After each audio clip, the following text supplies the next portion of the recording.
Shalom, selamat pagi Bapak Ibu serta teman-teman yang dikasihi Tuhan.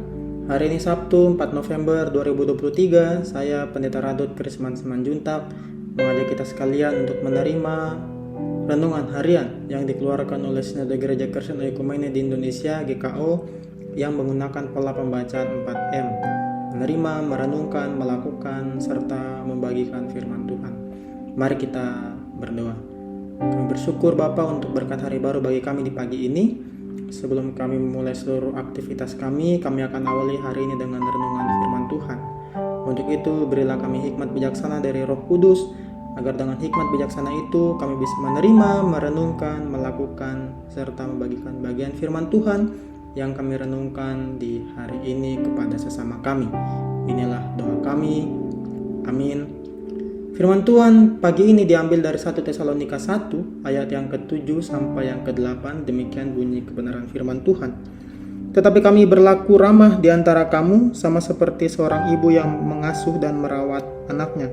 Demikianlah kami dalam kasih sayang yang besar terhadap kamu, bukan saja rela membagi Injil Allah dengan kamu, tetapi juga hidup kami sendiri dengan kamu, karena kamu telah kami kasihi.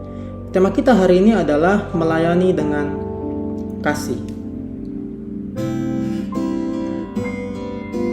Kasih ibu kepada beta tak terhingga sepanjang masa, hanya memberi, tak harap kembali, bagai sang surya menyinari dunia. Lagu tadi adalah lagu yang sangat familiar bagi kita, lagu yang menggambarkan bahwa kasih ibu adalah kasih sempurna yang bisa ditiru dan diterapkan dalam sebuah relasi. Pada bacaan kita hari ini ada diksi menarik pada renungan kita, di mana Paulus membagikan kasih kepada jemaat di Tesalonika layaknya kasih ibu kepada anaknya. Kita semua mungkin sepakat bahwa tidak akan ada yang mampu menolak kasih seorang ibu kepada anaknya. Maka metafora yang digunakan Paulus pada bagian ini selain menggambarkan kedekatan hubungan antara Paulus dengan jemaat di Tesalonika, juga untuk menegaskan bahwa ajaran yang Paulus wariskan bukan ajaran yang menyimpang atau yang menyesatkan. Tidak ada yang dapat menolak kasih ibu. Tentu diksi ini adalah gambaran sebuah ketulusan Paulus dalam melayani jemaat di Tesalonika. Perjuangannya menjadi teladan bagi kita melihat bagaimana Paulus berjeri lelah dalam pekabaran Injil semasa hidupnya. Yang juga tak kalah menarik adalah diksi membagi Injil Allah. Sebagai rasul yang memposisikan diri sebagai ibu bagi jemaat di Tesalonika, Paulus sadar apa yang terbaik bagi jemaat Tesalonika, layaknya ibu yang merancang dan mempersiapkan yang terbaik bagi anak-anaknya. Paulus juga memandang Injil adalah bagian terpenting dalam sebuah kehidupan. Bagian penting karena Injil Allah tidak hanya membawa kebaruan semata, melainkan juga membawa keselamatan. Pelayanan Paulus yang dengan penuh kasih serta kerelaan menjadi perjuangan yang tidak sia-sia dalam kehidupan jemaat di Tesalonika. Namun, Paulus juga mengamini bahwa untuk sampai pada keyakinan atas dorongan jemaat Tesalonika menerima, menghidupi, dan membagikan Injil itu tidak hanya berhenti pada pekabarannya. Tentu perjuangan itu mesti dilanjutkan terus-menerus. Maka pada ayat 1 ketika Paulus berkata bahwa kedatangannya tidak sia-sia, itu menggambarkan bagaimana Paulus tetap dengan rendah hati mensyukuri karya penginjilan yang dilakukan oleh dirinya, Timotius, dan Silvanus sebagai bagian juga dari karya Allah.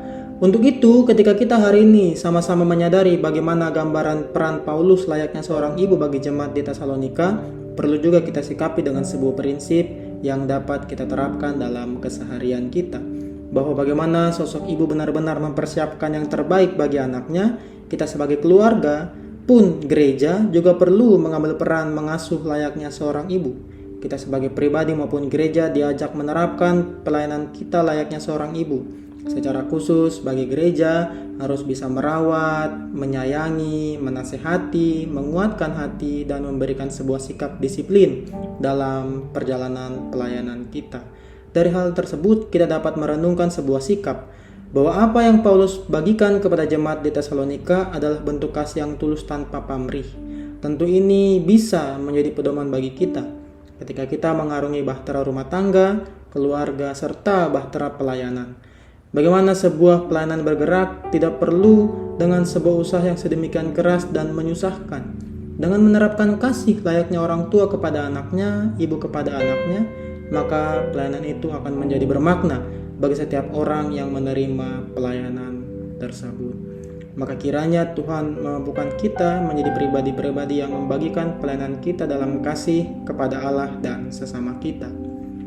Amin. Demikian renungan kita, mari kita berdoa. Kami bersyukur Bapa untuk sapaan firman bagi kami di pagi ini. Kiranya firman itu tidak berlalu begitu saja dari hidup kami, tetapi dapat tertanam dan menjadi benih yang tumbuh dalam kehidupan dan pelayanan kami, dan kesemuanya itu demi hormat dan kemuliaan bagi nama Tuhan. Inilah doa kami. Amin. Demikianlah renungan di hari ini. Selamat beraktivitas. Salam dari Kabupaten Sorong. Tuhan Yesus memberkati kita sekalian.